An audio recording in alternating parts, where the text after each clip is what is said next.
Hey guys, Ultratron here, and I know this figure's kind of old, but since I'm doing reviews again, I might as well review some of the stuff that I have and I wasn't able to review because, again, camera problems.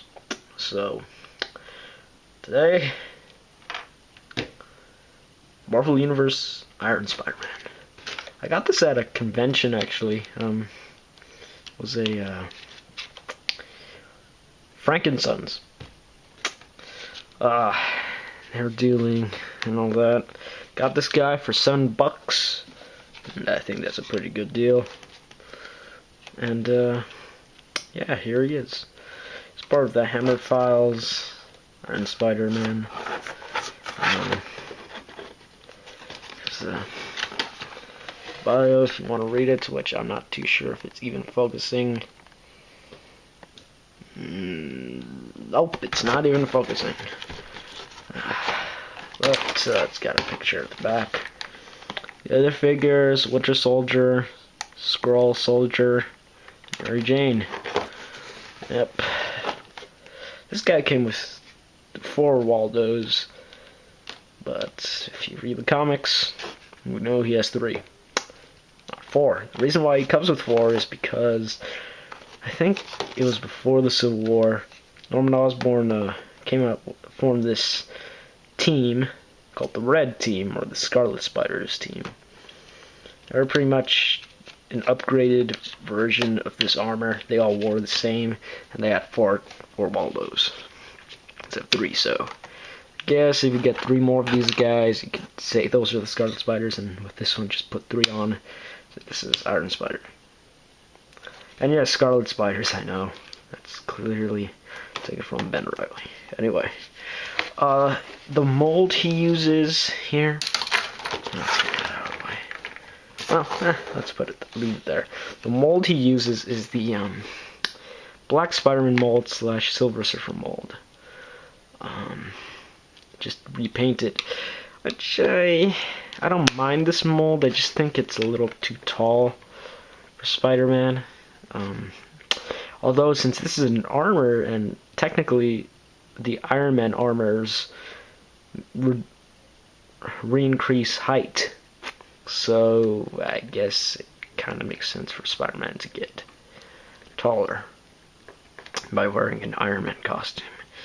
And if you're wondering, Iron Man, what? Well, in the comics, before the Civil War, Peter Parker just came back from the dead, and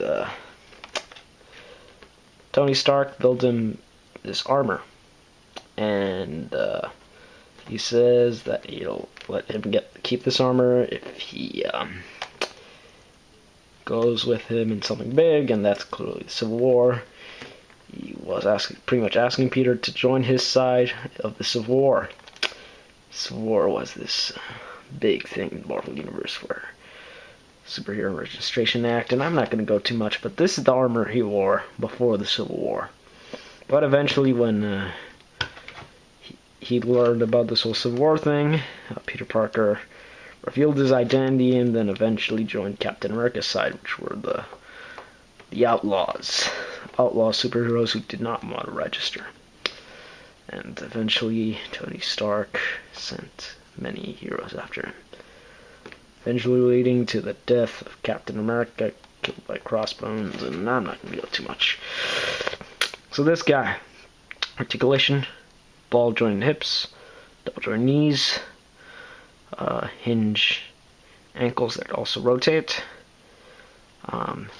swivel bicep, hinge elbow, wrist swivel, ball joint torso, ball joint head. The head's a new mold, and they remolded the back to have these on there. This one seems to be based off more the Spider-Man Classics version, since he has the metallic gold and the red, just regular red. Well, not regular red, it's more of a maroon-ish color. He also comes with this base Iron Spider 021, and it has the Marvel logo engraved. Not too sure if you can see it. Yeah, there you go. Stand on it. Okay.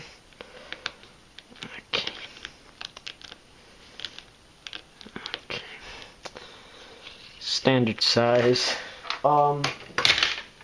Oops, something just fell. Oh, sorry about that. For size comparison, here he is with the modern Iron Man or advanced armor. As you can see, he's about as tall as him. He actually looks taller from this angle, but trust me, they're the same size. Anyway. And what else can I compare it to? Here he is next to Revenge of the Fallen Bludgeon Tank. Not too sure how that's going to help with comparison, but okay. And my lights are flashing. Be right back. I'll fix that. I'm not too sure if you can see that in the video, but okay. Okay, so do I recommend this figure? Well, if you haven't gotten it yet, then if you're a big Spider-Man fan like me, then I suggest you go ahead and get it. If you're not a big Spider-Man fan, but you just like his armor, again, get it. If you like the Civil War, then go ahead pick him up. But if you think you already have enough Spider-Man figures and you just don't want to get another one, then you probably shouldn't get this guy. If you don't like repaints, even if they're retooled a bit, don't get this guy. Besides, really, when you think about it, most of the Marvel Universe figures are really just repaints of each other, most of them. Like, it's very rare for us to get a new mold, which, luckily, in the next series of Marvel Universe, we are getting new molds. So, not next series, the next waves for the third series of Marvel Universe, we're getting new molds. So yeah, can't wait for that. So there you go, guys. Thanks for watching. Ultratron out.